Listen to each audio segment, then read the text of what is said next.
I am now pleased to introduce our first speaker, Alison Baulos, Executive Director of the Center for Economics of Human Development at the University of Chicago.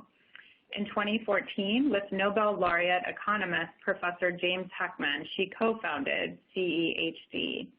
She directs the Heckman Equation Project, which disseminates research on early childhood to policymakers, nonprofits, and the business community, and creates resources for advocates to more effectively make the case for economic investment in early childhood education. She's also the Executive Director of the Human Capital and Economic Opportunity Global Working Group. The seminal work of Professor Heckman, Alison, and their team has established the importance of investing in early education, and we're so honored to have Alison with us today. Alison?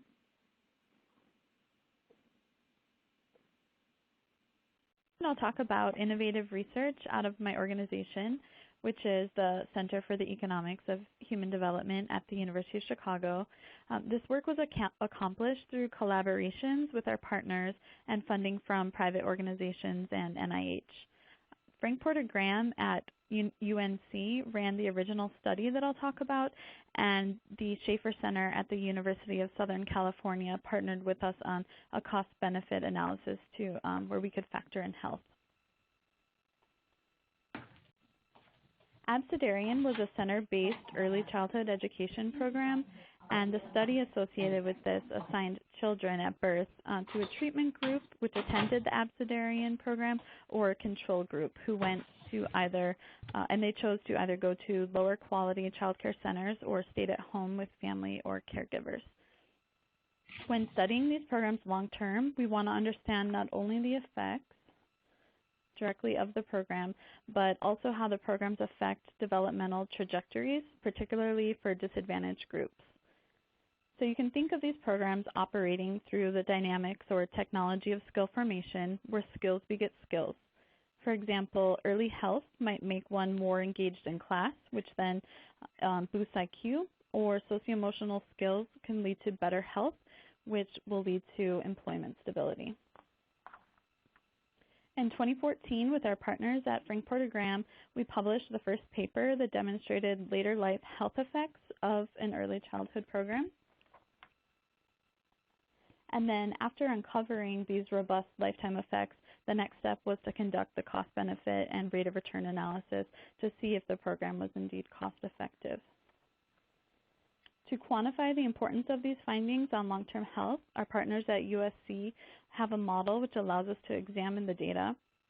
So given life conditions, for example, given life conditions at age 35, what's the likely projection for things like stroke, heart disease, hypertension, and medical costs going forward? And when we look at that long-term outcome, we find a 13.7% return per annum to the program. And the Abecedarian program was more than just early enrichment. It functioned, of course, as a child care center. It started at 8 weeks of age and was closed only 2 weeks a year. The same, of course, as many kids today who have working single or two-parent households. In fact, 25% of moms now are back to work within 2 weeks of birth, which is a really staggering statistic. The program was of high quality, which specifically meant that they had developmentally appropriate learning and curriculum that focused both on cognitive and socio-emotional skills. These were professionals who received ongoing coaching and stayed with the child through transitions, including the maintaining relationships into primary school. So when looking at education outcomes, there was no IQ, quote, fade out, suggesting that starting at birth matters. And the control group had childcare, but it was of lower quality, or they stayed at home. So the Abecedarian participants had better life outcomes than these alternatives. And when we break that down by gender, we see similar employment and education outcomes, but did also find that lower quality childcare showed negative effects for boys, more so than just staying at home. And as I'll show you, health plays an important role in this story. So the Abecedarian program went beyond cognitive and socio-emotional development and included health components,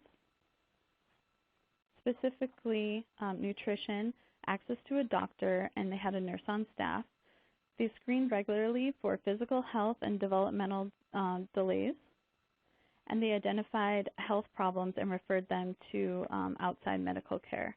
And then they engaged the parent to connect and make sure that there was coordinated continuity of care.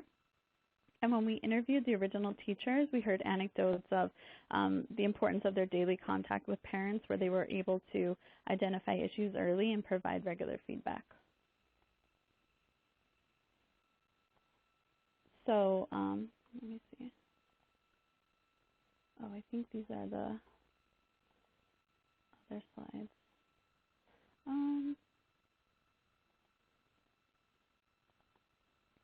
So UNC followed up at age 35, and our joint analysis revealed clear benefits to these investments in adult health. Significant effects included pre-hypertension, obesity, and cholesterol.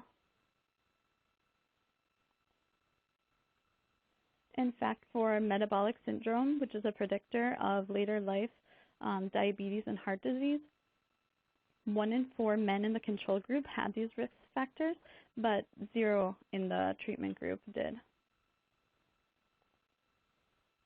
So when broken down by gender, we see delayed drinking, healthier behaviors like exercise and diet for women, and for men we see higher levels of good cholesterol and lower obesity.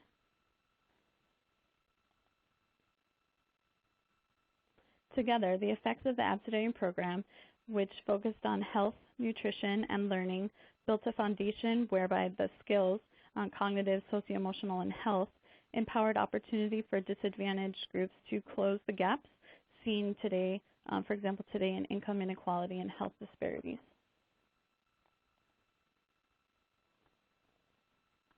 So when these outcomes are monetized over the full lifetime, again, the joint work with USC showed a 13.7% return.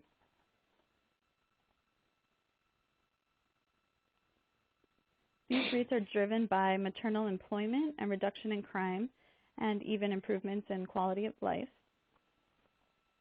And when broken down by gender, you see particularly significant effects on income and crime for men.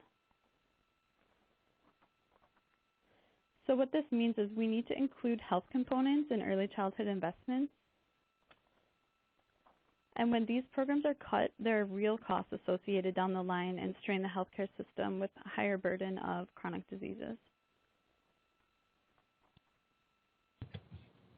As childcare is discussed in today's policy discussions, it's critical to attach quality.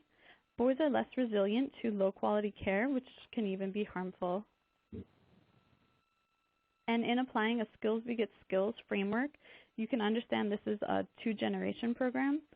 Mothers, because of the stability of the child care, mothers gained education, labor experience, and those effects persisted even when we looked at them at age 45. Children were more productive in their own education and employment, and from a societal point of view, the program paid for itself just in the income gains to the mothers. So health and learning promoted upward mobility in a way that pays off for individuals, families, and society. And these outcomes are seen through to adulthood. When advocating for investments for early childhood development, early childhood education advocates can point to this evidence, and providers such as pediatricians, OB, infant mental health practitioners, and the like can see the long-term impact of their work. So you have to look at the full picture. This isn't just piecemeal. When talking about child care, pre-K, family leave policies, pediatrics, early intervention, you need to look at the comprehensive picture to understand the outcomes and the missed opportunities.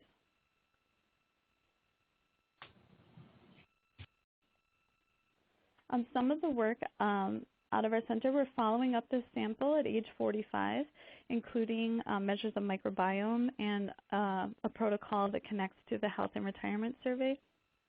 And we have a recent paper looking at a different program, the peri-preschool program, at age 55, where we see the children of the preschoolers who are now in their 30s, they have positive life outcomes such as education.